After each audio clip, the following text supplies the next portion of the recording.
Hey everybody, it's Lori Lowe. Nice to see you again and welcome to this episode of My Sacred Binge.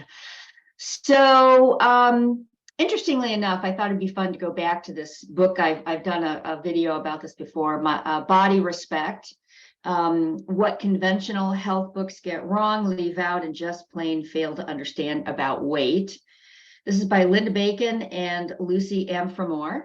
As always, I put a post to this book in my, put a link to this book in my post here so you can check it out. That is a paid link if you do decide to click on it.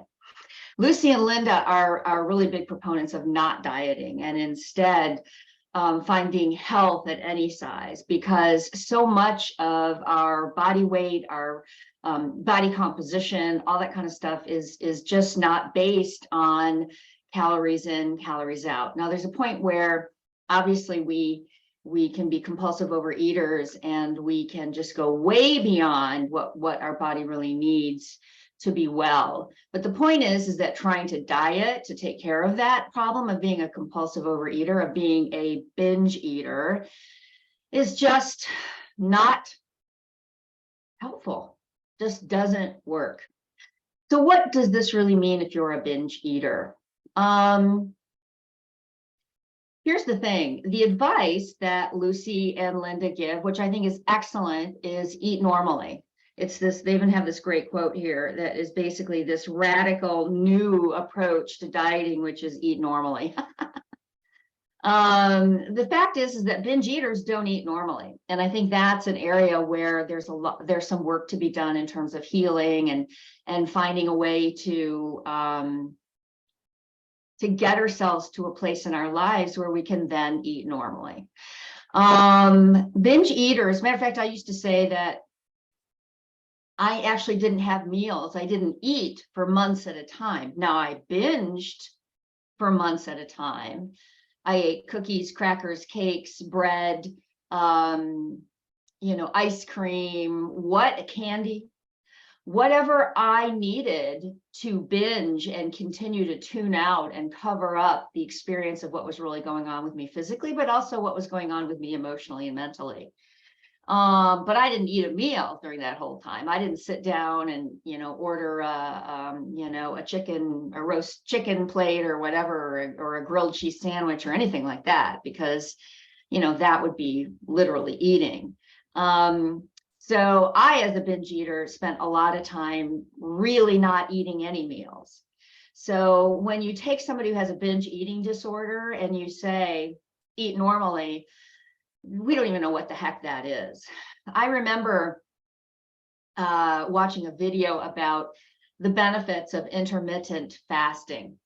But when they would talk about who is this right for, they would almost right at the very top say, intermittent fasting, if you have an eating disorder, you should not be doing this, because frankly, it presumes that you have a normal relationship with food, and you might choose to do some healthy restricting, which is, I am not going to eat between 4 o'clock in the afternoon until 10 a.m. the next morning.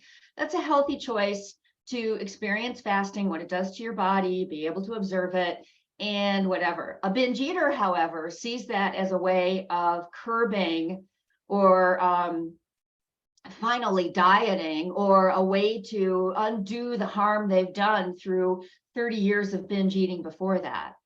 And so it is rough when you have an eating disorder to kind of then go, well, how the heck do I get healthy? And how the heck do I address some real issues that are going on for me because I'm overweight or underweight? The point is that we've got to deal with the why do I have a binge eating disorder question first. And it's that question, why am I hungry? Why am I a binge eater? What is it that I am truly hungry for? Being able to ask that question and experience the discomfort of letting the answer come to us and delaying just going for the other binge long enough to be able to get more and more information.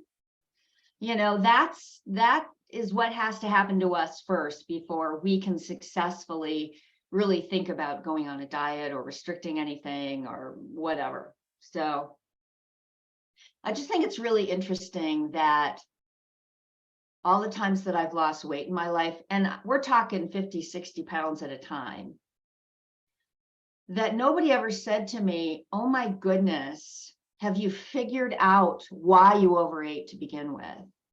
Nobody feels like that's really a problem, because you should just be able to control how many calories you put in your body. You know, and it's a question that doesn't have an easy answer.